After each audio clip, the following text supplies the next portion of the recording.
Girlfriend তো একটা শাড়ি চাইছে, টাকা কই পাই? যাই সামনে যাই দেখি। ভাই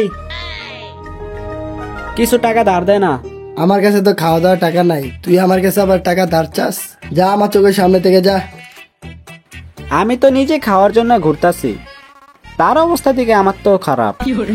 গরিব খ্যাত এই ভেবে তো টাকা দিতেছে না, কিছু বাহানা বানান লাগবো, তাইলে মনে হয় টাকা দিব।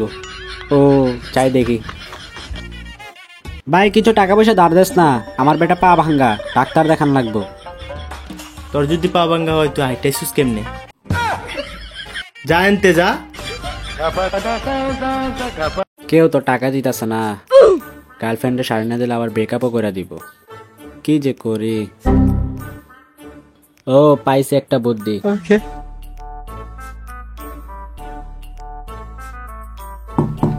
এই ভাই ঘরে কেউ আছেন? তাড়াতাড়ি বাইরন।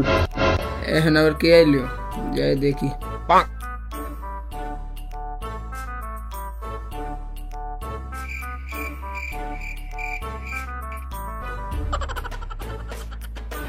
ভাই আমি শুনলাম তুই নাকি সুদের টাকা ধার দেস, আমার 500 টাকা ধার দেস না, খুব দরকার।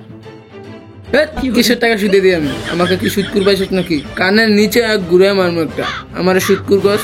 তাইলে দে 500 টাকা এমনি হাওলাত দে, 2 দিন পর দিয়া দিমু।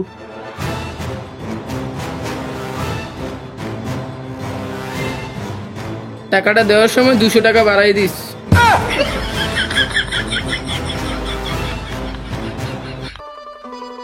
সুদও খাইবে, আবার সুদ করে বলা যাবে না, সুদ করে একটা শিক্ষা দেওয়া লাগবে।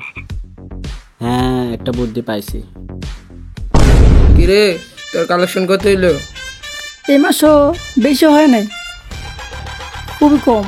ও বেটা কালেকশন হইতেছে না ভালো করে। মানুষ সুদের টাকা দিতে চায় না।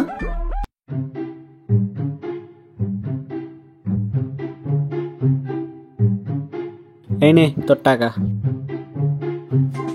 কিরে 200 টাকা বেশি দিতে কইলাম, 500 টাকাতে। আরে আমাদের বাসায় একটা কলসি আছে, ওটার ভিতর টাকা রাখলে টাকা বাচ্চা দেয়, আর এগুলো ওই টাকাই। আরে কি করছ বেটা, তাহলে নেই আমার থেকে টাকা নেই। কই না দে। আরে গোনা লাগবো না, টাকাগুলো কলসির ভিতরে নিয়ে ঢুকা, যা হইবে পরে দিয়ে দিস। কিরে অনেকদিন তো হয়ে গেল, ওই তার টাকা নিয়ে আইলো না। হ বেটা, টাকা নিছ তো অনেকদিন হয়ে গেল, তে কি পালাইলো নাকি টাকা নিয়া?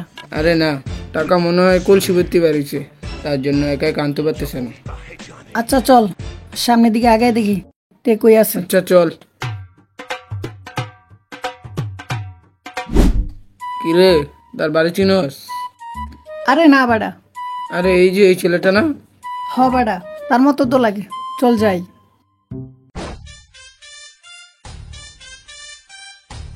ওই বেটা আমাদের টাকা কই? তোদের টাকার টেনশনে তো বেটা আমি শেষ। কেন কি হয়েছে টাকা? আরে ভাই টাকা কলসির ভিতরে রেখে একটা ঘুম দিছিলাম, সকালবেলা ওইটা থেকে টাকা সহ টাকার বাচ্চা মইরা গেছে গা। টাকা কোনোদিন মরে নাকি?